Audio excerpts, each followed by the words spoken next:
অপরূপ TV online. রাষ্ট্র কাঠামো মেরামতের ৩১ দফা নিয়ে কি বললেন চট্টগ্রাম দক্ষিণ জেলা বিএনপির সাবেক সমাজ কল্যাণ বিষয়ক সম্পাদক আবুল কালাম আবু, ৪ নং বটতলী ইউনিয়ন সাবেক চেয়ারম্যান সাধারণ সম্পাদক, ৪ নং Battali union Anwar S M ইমাহিয়া করিম টিপু, আহ্বায়ক কমিটির সদস্য আনোয়ারা উপজেলা এস এম কামরুল ইসলাম, সদস্য আনোয়ারা উপজেলা BNP S M Shahabuddin. Commission গঠন ২ নম্বর হচ্ছে সম্প্রীতিমূলক রাষ্ট্রসত্তা ও জাতীয় সমন্বয় মিশন গঠন। ৩ নম্বর অবাধ সুষ্ঠু ও নিরপেক্ষ নির্বাচন অনুষ্ঠানের লক্ষ্যে নির্বাচনকালীন দল নিরপেক্ষ তত্ত্বাবধায়ক সরকার ব্যবস্থা পুনঃপ্রবর্তন। ৪ নম্বর আইনসভা, মন্ত্রিসভা, রাষ্ট্রপতি, প্রধানমন্ত্রী ও বিচার বিভাগের মাঝে ক্ষমতা ভারসাম্য প্রতিষ্ঠা। ৫ নম্বর প্রধানমন্ত্রীর দায়িত্ব পালনের সময়সীমা অনুদ্ধ ২ মেয়াদ নির্ধারণ। বিভিন্ন বিষয়ে জ্ঞান, দক্ষ ও অভিজ্ঞ সম্পন্ন বিশিষ্ট ব্যক্তিদের সমন্বয়ে আইনসভা উচ্চকক্ষে প্রবর্তন। সংবিধানের ৭০ অনুচ্ছেদ সংশোধন, নির্বাচন কমিশন, নির্বাচন ব্যবস্থা সংস্কার এবং আইন সংশ্লিষ্ট আইন ও বিধি সংশোধন ইত্যাদি ইত্যাদি। ৯ নম্বর স্বচ্ছতা নিশ্চিতকরণে সকল জাতীয় সাংবিধানিক ও সংবিধিবদ্ধ প্রতিষ্ঠানের পুনর্গঠন ও শক্তিশালীকরণ। বর্তমান বিচার ব্যবস্থা সংস্কারের জন্য জুডিশিয়াল কমিশন গঠন, সুপ্রিম জুডিশিয়াল কাউন্সিল পুনঃপ্রবর্তন ও সংবিধানের আলোকে রাষ্ট্রপতি নিয়োগ আইন প্রণয়ন। গণমুখী ও সমাজ কল্যাণমূলক প্রশাসন প্রতিষ্ঠার লক্ষ্যে প্রশাসনিক সংস্কার কমিশন গঠন। মিডিয়া কমিশন গঠন করে তথ্য ও মত প্রকাশের স্বাধীনতা নিশ্চিতকরণ। ২০০৬ সালের পর থেকে ওয়ানএবিএমের পর থেকে ২ বছর ওয়ানএবিএমের সরকার ছিল মঈনুদ্দিন ফখরুদ্দিন। ওই সময় একতরফিয়ে বাংলাদেশ জাতীয়তাবাদী দলের প্রতি, আমাদের নেতৃত্বের প্রতি, আমাদের ভারপ্রাপ্ত চেয়ারম্যান তারেক রহমানের প্রতি এবং বিএনপির নেতাকর্মীদের প্রতি যে অন্যায়, অভিযোগ, মিথ্যা মামলা, ওখান থেকে শুরু করে দীর্ঘ ১৭ বছর একজন ইউনিয়ন পরিষদের মেম্বার চেয়ারম্যান পর্যন্ত নির্বাচিত কোনো প্রতিনিধি রাখেনি। ওদেরকে সব কিছু দলীয়করণ করে, সামাজিকতা পর্যন্ত দলীয়করণ করে। ওরা এই মিথ্যা মামলা দিয়ে আমাদের অনেক নেতা কর্মী আত্মহতি দিয়েছে, আন্দোলন সংগ্রামে মৃত্যুবরণ করেছে, অপহরণ হয়েছে, হামলা হয়েছে, আহত হয়েছে।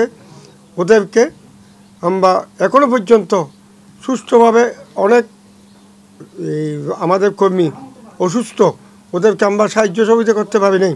এবং বিভিন্ন সরকারি সাহায্য সংস্থা যেগুলো আছে, বয়স্ক ভাতা, বিধবা ভাতা, বিজিডি, বিজিএফ, যে বিভিন্ন সাহায্য দলীয়করণ করে আমাদের সাধারণ মানুষ যাতে না পাই নাই। বিএনপি বলেন, আন্দোলন সংগ্রামে যারা জড়িত ছিল সাধারণ মানুষ পর্যন্ত সাহায্য সহযোগিতা থেকে বঞ্চিত হয়েছে।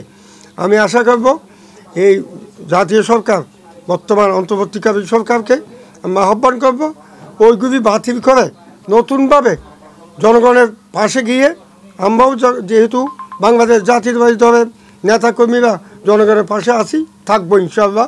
সেই ২৮ সাল হোক, ২৬ সাল হোক, অতি দ্রুত গণতান্ত্রিক সরকার না আসা পর্যন্ত দেশের স্থিতিশীল পরিবেশ আসবে না।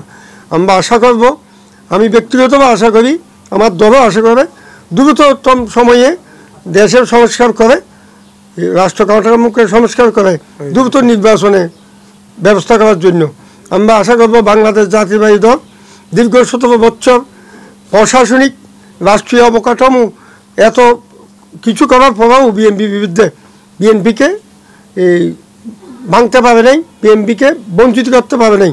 এত নেতাকর্মী যেভাবে জুলুম হওয়ার পরেও বিএনপি অনেক শক্তিশালী ইনশাআল্লাহ। আমরা সাংগঠনিকভাবেও শক্তিশালী। আমাদের জনগণ স্বতঃস্ফূর্তভাবে বাংলাদেশ জাতীয়তাবাদী দলকে যদি যে কেউ প্রার্থী দেয় দল, ইনশাআল্লাহ সেই দলকে বাংলাদেশ জাতীয়তাবাদী দল এই জনগণ বিএনপিকে ভোট দেবে, ধানের শীষকে ভোট দেবে।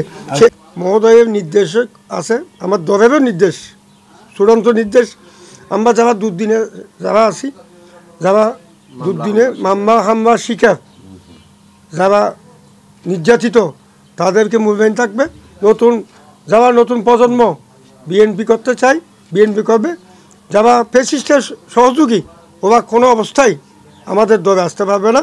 এবং যারা 17 বছর বিএনপি, অনেক নেতা 17 বছর বিএনপি করেছে কিন্তু কার্যক্রমে নেই, কিন্তু ওদেরকে আমরা চিহ্নিত করেছি, জনগণও চিহ্নিত করেছে। এই দল এই ব্যাপারে চূড়ান্ত সিদ্ধান্ত যেই দেয়, যেটা দেয় আমরা সেটা। আমরা বিভিন্ন ইউনিয়নে যে এই সভা করেছি, বক্তব্য আমি দিয়েছি, ওয়াদা দিয়েছি। এটা হচ্ছে শহীদ প্রেসিডেন্ট জিয়া রহমানের দল, উনি একজন আদর্শবান নেতা, এবং বেগম খালেদা জিয়ার দল বাংলাদেশ জাতীয়বাদী দল, এবং ভারপ্রাপ্ত চেয়ারম্যান তারেক